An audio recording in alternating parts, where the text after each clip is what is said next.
This morning, as we've been educating you on quite a few things leading into the holidays this morning. So we've been talking a lot about people items, but it's time to think about our furry friends as well. And that's why we're very excited to be teaming up with Iowa Veterinary Specialist, I should say, and Leah Bross is joining us this morning. She is a doctor with Iowa Veterinary Specialist. Thank you so much for being here. Thanks for having me. Okay, so as we're thinking about our pets heading into the holidays, there's some hazards that are kind of commonplace and around our house on a regular basis that you're saying we need to kind of zoom in on a little bit and make sure we're keeping our four-legged friends in mind. Yeah, well, there's of course the things that you find at the holidays only. Worry about the Christmas tree. So if you have a Christmas tree put up in your house, you should be careful about if your pet can tip that tree over. Right. Also, cats tend to like to bat at tinsel and eat the tinsel, which can cause GI upset and sometimes obstruction that might even require surgery to help fix.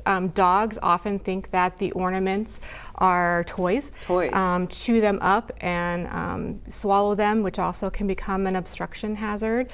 The other things that might be Christmas kind of specific are, you think of poinsettias, mistletoe, holly, and lilies that might come in your flower pots that people send you arrangements. As I say, very common gift this time of year. Yeah. So poinsettias really aren't as toxic as people think. It mostly just causes GI upset. But the mistletoe and lilies can be very toxic. Really? Mistletoe can cause cardiac arrest if eaten in a large enough quantity, and lilies can cause kidney failure in cats.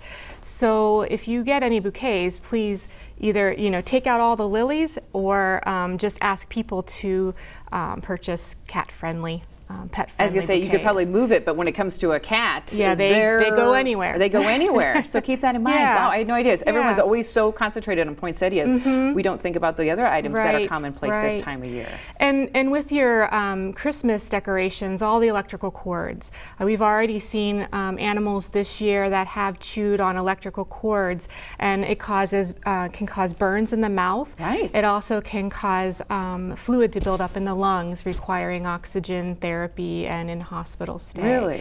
So be aware of where your cords are and make sure they're tucked away or hidden or or gated away from access to your pets. I was going to say, going back to things that are very commonplace this time of year, we're talking trees, ornaments, tinsel. What do you recommend? Like obviously making sure your tree is stable. Sure. But do you recommend just not having the tinsel, finding certain kind of ornaments? Like what's your recommendation as a doctor? I wouldn't have tinsel if you have a cat, particularly. And maybe hang the ornaments higher up on the tree, or use a gate to close off your tree, or put it in a room that you can close off from the pets and enjoy only as a family. As a family, that makes a lot of sense. Okay, so what are some other hazards that we're not even aware around the home?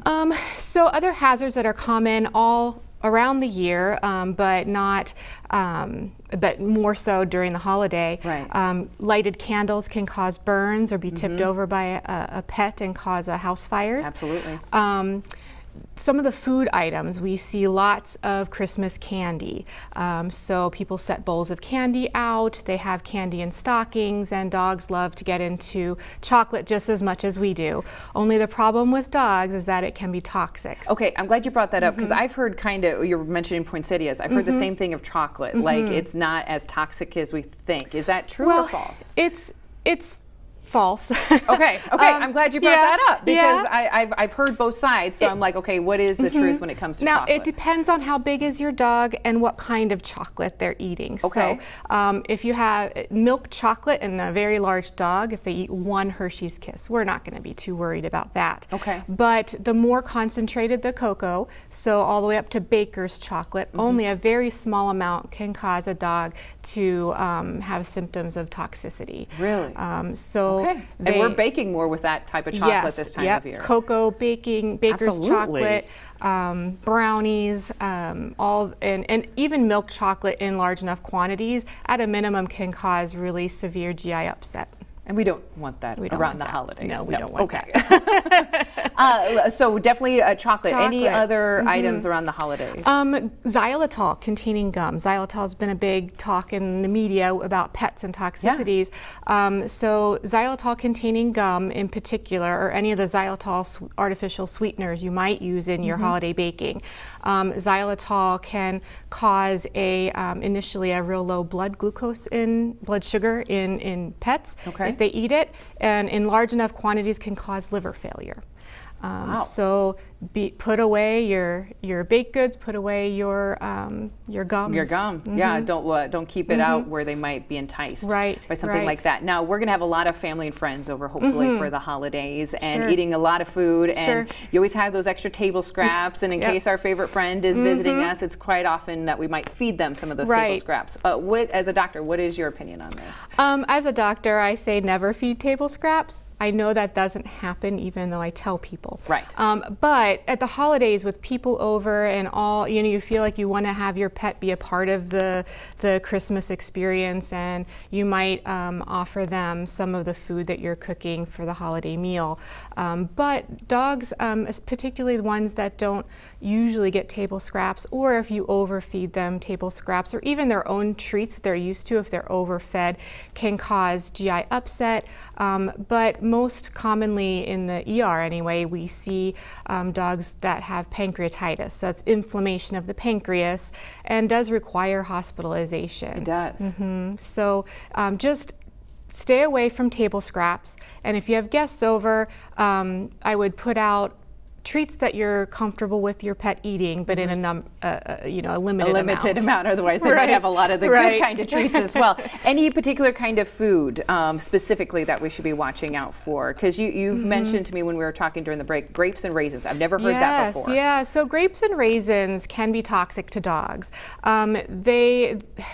It's not very well understood, the mechanism of toxicity there, but it can cause kidney failure or nothing. So some dogs have a toxic reaction to those grapes and raisins when they're eaten, and some dogs don't. We don't know which ones. So we always recommend treatment if they eat grapes and raisins. As I say, don't even chance it. Don't even serve it whatsoever. Okay, so you mentioned a lot of people coming over and some habits like having the right kind of treats if they're so inclined to feed your cat or dog or other pets. Do you have any other advice when there's more people than normal over at a household?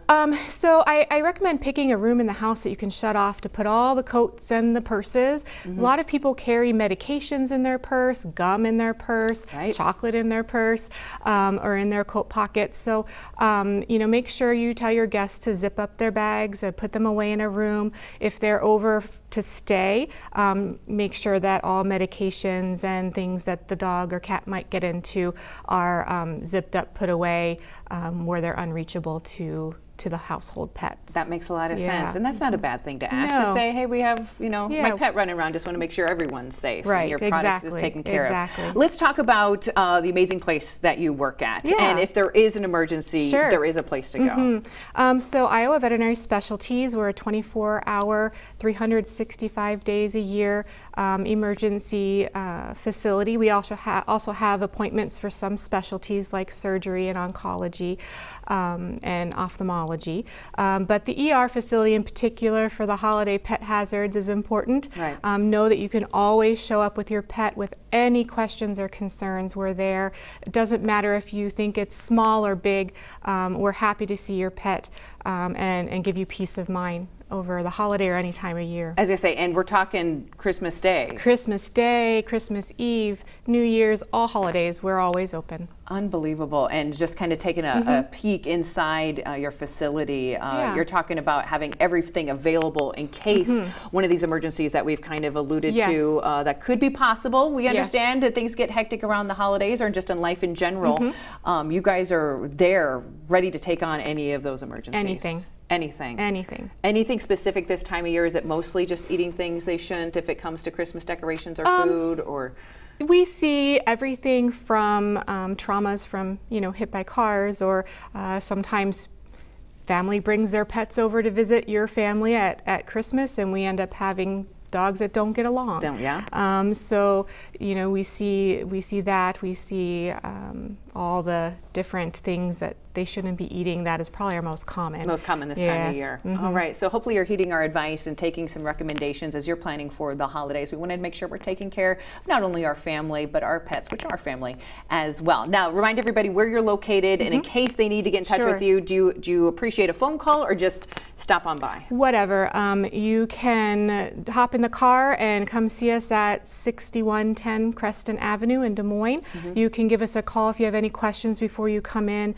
The number is 280-3100. Okay, and that's an important number to get in your phone now. Yes. In case there's an emergency, you can always give you guys a call, because you are there. We're there. Every day of the week. Every day of the Even Christmas, in case you do have that situation that might pop up. Doctor, it's been an absolute pleasure talking with you this morning. Thank you for joining us here. You're watching CWI.